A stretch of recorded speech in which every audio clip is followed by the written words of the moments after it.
नमस्कार मंडळी, आजच्या व्हिडिओमध्ये मी तुम्हाला धनत्रयोदशीची पूजा अतिशय साध्या सोप्या पद्धतीने कशी करावी, कोणत्या वेळेमध्ये पूजा करावी, पूजेचा शुभ मुहूर्त, कोणते मंत्र म्हणावेत, या पूजेमध्ये मुख्य नैवेद्य काय दाखवावा आणि या दिवशी 13 दिवे कशासाठी आणि कुठे लावावेत, उत्तर पूजा कशी करावी, अशी धनत्रयोदशीच्या पूजेबद्दल संपूर्ण माहिती तुम्हाला या व्हिडिओमध्ये मिळेल। त्यासाठी व्हिडिओ शेवटपर्यंत पहा, जास्तीत जास्त लोकांना शेअर करा आणि आपल्या चॅनलला सबस्क्राइब करायला विसरू नका। लगेच व्हिडिओला सुरुवात करूया। मंडळी, यावर्षी शनिवार दिनांक 18 ऑक्टोबर 2025 रोजी धनत्रयोदशी आलेली आहे। याला आपल्या बोलीभाषेमध्ये बरेच जण धनतेरस असं पण म्हणतात। आपल्या घरामध्ये माता लक्ष्मी कायम टिकून राहावी, आपल्या घरामध्ये सुख समृद्धी कायम नांदावी, आपलं घर धनधान्यांनी भरलेलं राहावं आणि आपल्याला चांगले उत्तम निरोगी आरोग्य लाभावे, यासाठी धनत्रयोदशीच्या दिवशी श्री गणेश, माता लक्ष्मी, भगवान कुबेर, त्याचबरोबर भगवान धन्वंतरी देवाची पूजा केली जाते। ही धनत्रयोदशीची पूजा प्रदोष काळामध्ये केली जाते आणि या वेळेतच ही पूजा करण्याला विशेष महत्त्व आहे। तर या दिवशी सायंकाळी साधारण 6 ते 8च्या दरम्यान तुम्ही कधीही पण ही पूजा करू शकता। पण या पूजेचा मुहूर्त सांगायचा झाला तर शनिवारी 18 ऑक्टोबरला संध्याकाळी 7:16 ते 8:20 कधी पण तुम्ही ही पूजा करू शकता। धनत्रयोदशीच्या दिवशी भगवान धन्वंतरीची पूजा करणं अत्यंत शुभ मानलं जातं। आपल्याला चांगले निरोगी आरोग्य मिळावे, लक्ष्मी प्राप्ती व्हावी, यासाठी धन्वंतरीचे पूजन केले जाते। धनत्रयोदशी किंवा धनतेरस म्हणजे अश्विन महिन्यातील कृष्ण पक्षातील 13वी तिथी, म्हणूनच या दिवशी 13 या संख्येला खूप जास्त महत्त्व आहे। म्हणून या दिवशी ही धनतेरसची पूजा झाल्यानंतर 13 दिवे प्रज्वलित केले जातात। तर हे 13 दिवे का आणि कशासाठी लावायचे, कुठे लावायचे, ही सगळी माहिती तुम्हाला या व्हिडिओमध्ये मिळेलच। पण सर्वात आधी आपण ही पूजा अगदी सोप्या पद्धतीने कशी मांडायची किंवा करायची ते पाहूया। पण सर्वात आधी आपल्याला ज्या ठिकाणी पूजा मांडायची आहे तिथली जागा स्वच्छ करून घ्यावी, त्या ठिकाणी गोमूत्र शिंपडावे, त्यामुळे जागेचं शुद्धीकरण होतं आणि आपलं घर पवित्र होतं। पूजेच्या ठिकाणी पाट किंवा चौरंग मांडून त्यावरती नवीन किंवा लाल रंगाचं वस्त्र टाकावं। पूजेला बसताना सर्व साहित्य जवळ घेऊन बसावे, आपल्याला बसण्यासाठी आसन घ्यावे। सर्वात पहिल्यांदा पाटावरती थोड्या अक्षता ठेवून त्यावरती हळदी कुंकू वाहून मी माता लक्ष्मीचा फोटो ठेवला आहे। फोटो मी आधीच स्वच्छ पुसून घेतला आहे। माता लक्ष्मीच्या फोटोला हार घातला आहे। त्यानंतर गंध लावायचा आहे। महिला असतील तर हळदी कुंकू लावायचा आहे आणि पुरुषांनी चंदनाचा टिळा लावायचा आहे। त्यानंतर एक कलश आपल्याला शुद्ध पाण्याने भरून घ्यायचा आहे आणि त्यामध्ये एक फूल बुडवून आपल्याला पूजेच्या सर्व साहित्यावर, आपल्या आसनावर, स्वतःवर आणि पूजेच्या ठिकाणी शिंपडायचं आहे। त्यामुळे त्या जागेची आणि सर्व साहित्याची पण शुद्धी होते। आता आपण कलश स्थापन करूया। लक्ष्मीच्या उजव्या बाजूला आपल्याला कलशाची स्थापना करायची आहे। तर या ठिकाणी मी तांदळाने स्वस्तिक काढला आहे आणि त्यावरती हळदी कुंकू वाहून शुद्ध पाण्याने भरलेला कलश ठेवला आहे। कलशावरती मी ओल्या गंधाने स्वस्तिक आणि 5 नाम काढून घेतलेले आहेत। त्यामध्ये आपल्याला हळदी कुंकू, अक्षता, एक सुपारी, नाणं, फूल टाकायचं आहे। 5 विड्याची किंवा आंब्याची पाने लावायची आहेत आणि त्यावरती नारळ ठेवायचा आहे। नारळाची शेंडी वरती येईल अशा पद्धतीने नारळ ठेवावा। तुम्ही स्वस्तिक ऐवजी तांदळाची रास घालू शकता किंवा अष्टदल कमळ पण काढू शकता किंवा एखाद्या प्लेटमध्ये आपण तांदूळ ठेवून त्यामध्ये जर कलश ठेवला तर आपल्याला पूजा उचलताना पण सोपं जातं। अशा प्रकारे आपण कलशाची स्थापना केली आहे। आता लक्ष्मी मातेच्या दोन्ही बाजूला आपल्याला 2 समई ठेवायच्या आहेत, कारण लक्ष्मीच्या पूजनामध्ये समईचा पण एक मान असतो। आपण कोणतेही शुभकार्य असो किंवा कोणतीही पूजा असो, सुरुवात आपण दिवा लावून करतो, त्यामुळे सर्वात आधी आपण दिवा लावून घ्यायचा। इथे मी समई प्रज्वलित करून घेतली आणि त्याची हळद कुंकू, अक्षता, फुलं वाहून पूजा करायची। तुम्ही एखादा शुद्ध तुपाचा दिवा लावला तरी पण चालेल किंवा समई लावली तरी पण चालेल।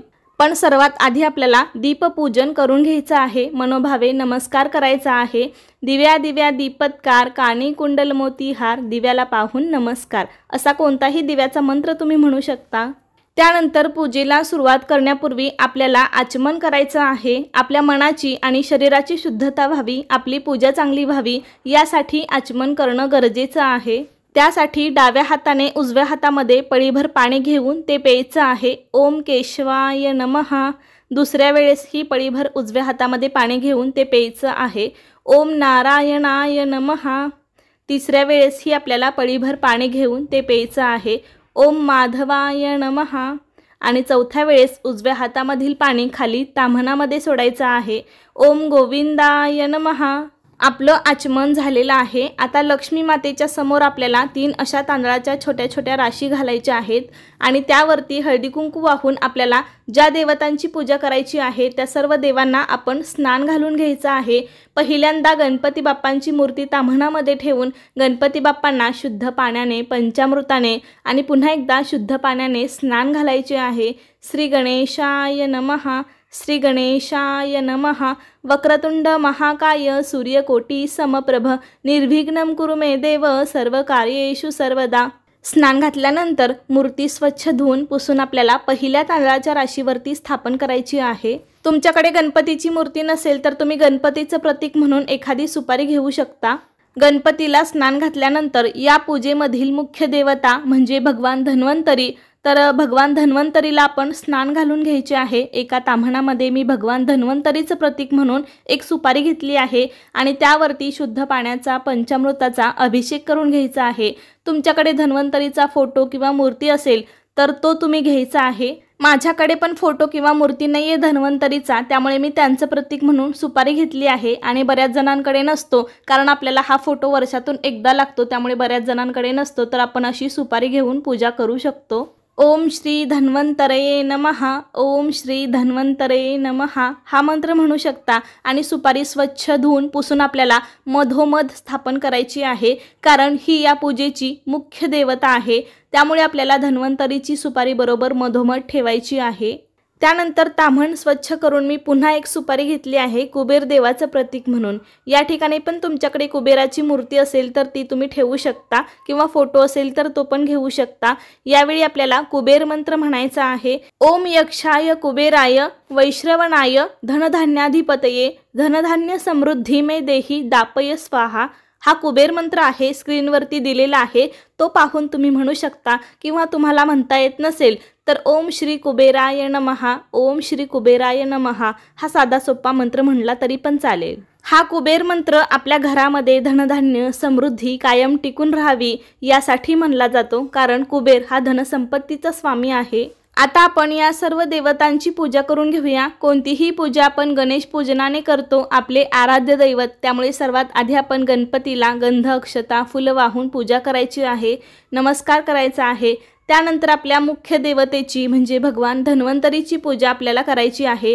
धन्वंतरी म्हणजे नेमके कोण होते तर आयुर्वेद शास्त्रामध्ये त्यांचं महत्त्वाचं स्थान आहे। जेव्हा समुद्र मंथन झालं तेव्हा धन्वंतरी देव हातामध्ये एक अमृत कलश घेऊन बाहेर पडले होते। तर भगवान श्रीहरी विष्णूंच्या 24 अवतारांपैकी 12वा अवतार हा धन्वंतरी देवाचा आहे। त्यामुळे तुमच्याकडे एखाद्या वेळेस जरी धन्वंतरी देवाचा फोटो किंवा मूर्ती नसेल तर त्या ठिकाणी तुम्ही भगवान श्रीहरी विष्णूंचा फोटो पण ठेवू शकता। भगवान धन्वंतरीची पण आपल्याला चंदन, हळदी कुंकू, अक्षता, फुलं वाहून पूजा करायची आहे। भगवान धन्वंतरी देव हे आरोग्याची देवता आहे, त्यामुळे चांगल्या आरोग्याच्या प्राप्तीसाठी यावेळी आपल्याला एक मंत्र म्हणायचा आहे। अमृत कलश हस्ताय सर्व भय विनाशाय सर्व रोग निवारणाय श्री धन्वंतरी स्वरूप श्री श्री श्री औषध चक्र नारायणाय नमः। ओम धन्वंतरे नमः। धन्वंतरी देवाची पूजा केल्यावर आपल्याला हा मंत्र म्हणायचा आहे आणि पहिल्याप्रमाणेच आपल्या धनाचा स्वामी कुबेराची पण आपल्याला गंध, अक्षता, फुलं वाहून पूजा करायची आहे। सर्व देवांना कापसाचे वस्त्र घालून घ्यायचं आहे। तुमच्याकडे लक्ष्मीचा फोटो किंवा मूर्ती असेल तर ती पण आपण पूजेमध्ये मांडायची आहे। दिवाळीमध्ये लक्ष्मी पूजनाचा जरी अमावस्येचा वेगळा दिवस असला तरी सुद्धा समुद्र मंथनातून धन्वंतरी देवाबरोबरच कुबेरासहित लक्ष्मी सुद्धा प्रकट झाली होती, म्हणून या दिवशी लक्ष्मीची सुद्धा पूजा केली जाते। ओम श्री महालक्ष्मी नमः, ओम श्री महालक्ष्मी नमः अशा प्रकारे या दिवशी गणेश, लक्ष्मी, कुबेर, धन्वंतरी देव यांची मंत्रसेवा झालीच पाहिजे। अशा प्रकारे आपण माता लक्ष्मीची देखील गंध, अक्षता, फुलं वाहून पूजा करून घेतली। शक्य असेल तर लक्ष्मीला एखादं लाल फूल अर्पण करावे। माता लक्ष्मीला लाल रंग अतिशय प्रिय आहे। शुभं करोति कल्याणम आरोग्यम धनसंपदा शत्रुबुद्धी विनाशाय दीपज्योती नमोस्तुते हा पण श्लोक तुम्ही म्हणू शकता। माता लक्ष्मी आपल्या घरामध्ये स्थिर स्वरूपात वास करावी यासाठी आपण हा श्लोक म्हणू शकतो। त्यानंतर आपण कलश पूजन देखील करून घ्यायचं आहे। कलशाला पण हळदी कुंकू, अक्षता, फुलं वाहून पूजा करायची। धनत्रयोदशीच्या दिवशी सोने, चांदीचे दागिने किंवा तांब्या पितळेच्या वस्तू पण खरेदी करतात। जर तुम्ही या दिवशी अशी काही चांगली वस्तू खरेदी केली तर ती पण पूजेमध्ये मांडून त्याची पण पूजा करायची आहे। तसेच या दिवशी धान्य स्वरूप लक्ष्मीची पण पूजा केली जाते, त्यामुळे सप्तधान्य किंवा 5 प्रकारचं धान्य या पूजेमध्ये ठेवून त्याची देखील पूजा करायची आहे। तुम्हाला दिवाळीच्या दिवसांमध्ये असे सजवलेले सुगड बाजारामध्ये सहज मिळतील, त्यामध्ये तुम्ही धान्य भरून ठेवू शकता आणि त्याची पूजा करू शकता। नसेल तर साध्या वाटीमध्ये ठेवून पण पूजा करू शकता किंवा तांदळाच्या राशी ठेवून पण पूजा करू शकता। मी यामध्ये साडीच्या लाह्या, बत्तासे, काही नाणी आणि काहीमध्ये धान्य भरून घेतलं आहे। तसेच या दिवशी आपल्याकडे जे काही सोन्या चांदीचे दागिने असतील किंवा पैसे असतील तर त्याची पण पूजा केली जाते। दागिन्यांची, पैशांची पूजा केल्यामुळे आपल्या धनाची वृद्धी होते असं म्हणतात। तर धन्वंतरी देव हे आयुर्वेदाची देवता आहे, त्यामुळे आपल्या घरामध्ये जे काही मसाल्याचे पदार्थ आहेत म्हणजे या दिवशी आयुर्वेदिक द्रव्यांची पण पूजा केली जाते। घरामध्ये सहज उपलब्ध असणारे आयुर्वेदिक द्रव्य मी इथे घेतली आहेत। यामध्ये मी तमालपत्र, लवंग, दालचिनी, काळी मिरी, हळकुंड, तुळस आणि कडुनिंब अशा काही औषधी वनस्पती आणि मसाल्याचे पदार्थ घेतले आहेत। तुमच्याकडे जे उपलब्ध असतील, आलं, कोरफड अशा तुम्ही औषधी वनस्पती घेऊ शकता। तर आता आपण ज्या गोष्टी पूजेमध्ये मांडल्या त्या सगळ्यांची आपल्याला हळद, कुंकू, अक्षता, फुलं वाहून पूजा करायची आहे। या दिवशी धान्यांच्या राशीची पण पूजा केली जाते, त्यामुळे तुम्ही धान्यांच्या राशी मांडून पण पूजा करू शकता। धनत्रयोदशीचा दिवस खरेदीसाठी अत्यंत शुभ मानला जातो, त्यामुळे या दिवशी सोने, चांदी, नवीन वास्तू व वस्तूंची खरेदी केली जाते। ही खरेदी केल्यामुळे आपल्या धनाची वृद्धी होते असं म्हणतात। त्यामुळे तुम्हाला काही मौल्यवान गोष्टी खरेदी करायच्या असतील तर तुम्ही या दिवशी नक्की खरेदी करा, त्यामुळे त्यामध्ये वाढ होत जाते।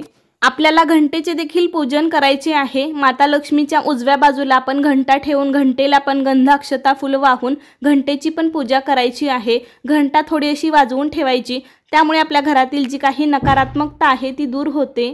तुमच्याकडे शंख असेल तर लक्ष्मीच्या डाव्या बाजूला शंख ठेवून शंखाची पण पूजा करायची आहे। त्यानंतर आपण अत्तर लावायचा आहे। अशा प्रकारे सर्व पूजा झाल्यानंतर आपल्याला नैवेद्य दाखवायचा आहे। नैवेद्यामध्ये तुम्ही गोड खीर, पांढरी मिठाई, फळांचा नैवेद्य दाखवू शकता किंवा आपल्या घरामध्ये जो दिवाळीचा फराळ बनला असेल त्याचा नैवेद्य दाखवावा।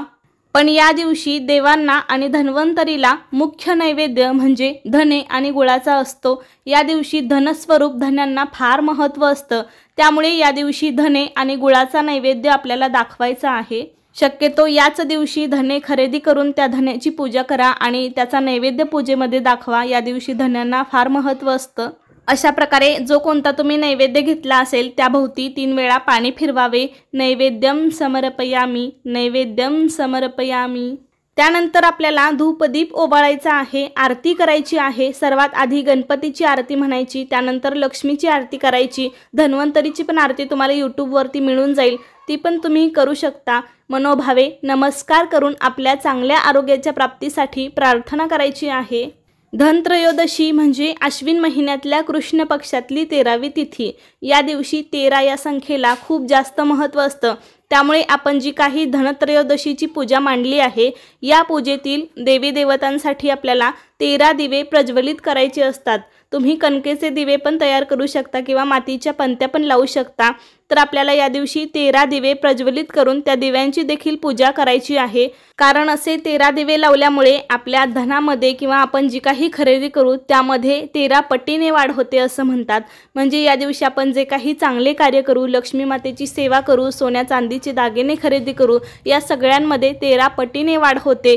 यामुळे या दिवशी 13 या संख्येला जास्त महत्त्व आहे, त्यामुळे या दिवशी आपण 13 दिवे लावायचे आहेत आणि 13 दिवे लावून ह्या पूजेमधील सर्व देवी देवतांना ह्या दिव्याने आपल्याला ओवाळायचं आहे। आणि सर्व देवांना ओवाळल्यानंतर हे दिवे तुम्ही पूजेच्या समोर मांडू शकता किंवा कडेने मांडू शकता, किंवा असं पण सायंकाळ होते तर तुम्ही इतर ठिकाणी पण हे दिवे ठेवू शकता। कारण की अनेक जणांचं घर लहान असतं आणि असंही या सणांच्या दिवसांमध्ये आपल्याला खूप कामे असतात आणि हे 13ही दिवे आपण पूजेसमोर मांडले तर आपल्याला खूप लक्ष ठेवावं लागेल, किंवा आपल्या घरामध्ये लहान मुलं असतात त्यामुळे आपण एवढे सारे दिवे जर घरामध्ये ठेवले तर आपल्याला खूप लक्ष ठेवावं लागतं आणि लहान मुले खूप खोडकर असतात, त्यांना चटका वगैरे लागू शकतो। त्यामुळे ना फक्त या दिव्यांनी ओवाळून तुम्ही यातील 2-2 दिवे कुठेही ठेवू शकता। आपल्या देव्हाराच्या दोन्ही बाजूला तुम्ही 2 दिवे ठेवू शकता, मुख्य दरवाजाच्या बाहेर 2 दिवे ठेवू शकता, तुळशीजवळ, रांगोळीवर, बाल्कनीमध्ये किंवा दिव्यांची आरास करू शकता। किंवा तुमच्या घरामध्ये लहान मुलं नाही आहेत, बराच मोठा स्पेस आहे, तर तुम्ही पूजेसमोर अशा प्रकारे सर्व दिवे मांडले ना तरी पण चालेल। अशा प्रकारे आपली धनत्रयोदशीची पूजा झालेली आहे। ही पूजा आपल्याला दुसऱ्या दिवशी सकाळी उचलायची असते, तर अगदी सोप्या पद्धतीने आपण याची उत्तर पूजा करायची आहे। सकाळी लवकर उठून स्वच्छ स्नान केल्यानंतर सगळ्यात आधी त्या पूजेजवळ आपल्याला दिवा लावायचा, स्वतःला हळदी कुंकू लावून घ्यायचं। पूजेवरती पण आपल्याला हळदी कुंकू वाहायचं आहे, अक्षता वाहायच्या आहेत, एखादं फूल वाहायचं आहे, धूप दीप ओवाळून नैवेद्य दाखवायचा आहे। साधं दूध साखर खडी साखरेचा पण नैवेद्य दाखवू शकता आणि शेवटी क्षमा प्रार्थना करून आपण ही पूजा उचलू शकतो। मंगल कलशातील पाणी आपण थोडंसं घरामध्ये शिंपडायचं आहे आणि उरलेलं पाणी आपण झाडाला घालू शकतो। धने आणि गुळाचा नैवेद्य आपल्याला घरातच खायचा आहे। फुले पाने तुम्ही निर्माल्यामध्ये विसर्जित करू शकता। दागिने पैसे सगळे आपापल्या तिजोरीमध्ये ठेवायचे आहेत। जे काही धान्य ठेवले असेल तर ते आपण घरातल्या डब्यांमध्ये परत टाकू शकता। आयुर्वेदिक मसाल्याचे पदार्थ पण आपण घरामध्ये वापरू शकतो। कलशवरती ठेवलेला नारळ आपण पुन्हा लक्ष्मी पूजनासाठी वापरू शकतो। धन्वंतरीची सुपारी आपण विसर्जित करायची आहे आणि कुबेराची सुपारी आपण पुन्हा लक्ष्मी पूजनमध्ये वापरू शकतो। अशा प्रकारे आजच्या व्हिडिओमध्ये आपण धनत्रयोदशीच्या पूजेबद्दल संपूर्ण माहिती पाहिलेली आहे। कसा वाटला तुम्हाला आजचा व्हिडिओ मला नक्की सांगा। आवडला असेल तर लाईक करा, जास्तीत जास्त लोकांपर्यंत शेअर करा आणि असेच नवनवीन व्हिडिओज पाहण्यासाठी आजच आपल्या चॅनेलला सबस्क्राईब करा। धन्यवाद। हॅपी दिवाळी।